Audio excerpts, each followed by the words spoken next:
Alternators are the workhorse of the power generation industry.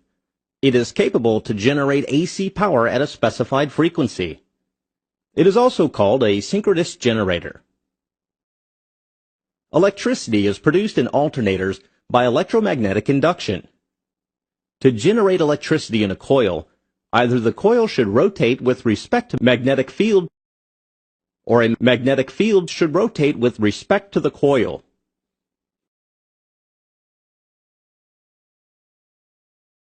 In the case of alternator, the latter approach is used. Rotor and armature coils are the two main parts of an alternator. Rotor produces a rotating magnetic flux. Armature coils are stationary, and rotating magnetic flux associated with the rotor induces electricity in the armature coils.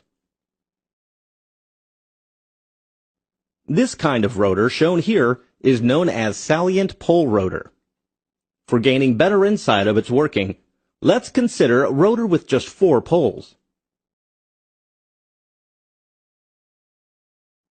Rotor coils are excited with a DC power source. Magnetic field produced around it would be as shown. The rotor is made to rotate by a prime mover. This makes the rotor flux also rotate along with it, at the same speed. Such revolving magnetic flux now intersects armature coils, which is fitted around the rotor.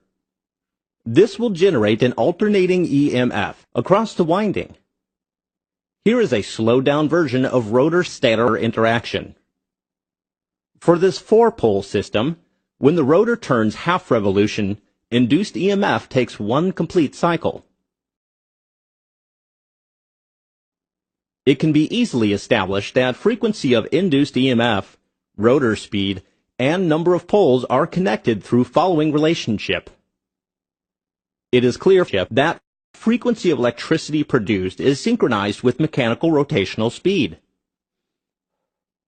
For producing 3-phase AC current, 2 more such armature coils, which are in 120-degree phase difference with the first, is put into the stator winding. Generally, one end of these 3 coils are star-connected, and 3-phase electricity is drawn from the other ends.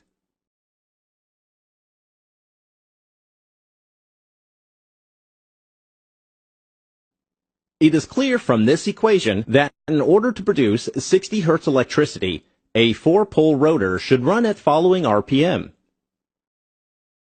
Such huge RPM will induce a tremendous centrifugal force on poles of the rotor, and it may fail mechanically over time. So salient pole rotors are generally having 10 to 20 poles, which demands lower RPM. Or salient pole rotors are used when the prime mover rotates at relatively lower RPM.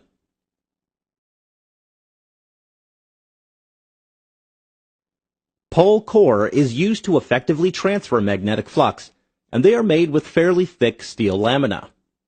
Such insulated lamina reduces energy loss due to eddy current formation. Armature winding of 3-phase, 12-pole system is shown here. A stator core is used to enhance magnetic flux transfer. DC current is supplied to rotor via a pair of slip rings. DC current is supplied either from an external source or from a small DC generator which is fitted on the same prime mover. Such alternators are called self-excited.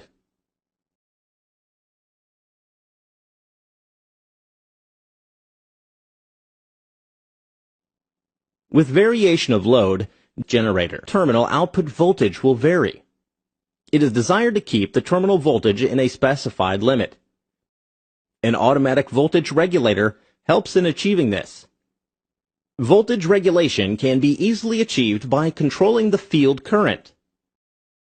If terminal voltage is below the desired limit, AVR increases the field current, thus the field strength, This will result in increase in terminal voltage. If terminal voltage is high, the reverse is done. Hope you had a nice introduction to working of alternators. Thank you.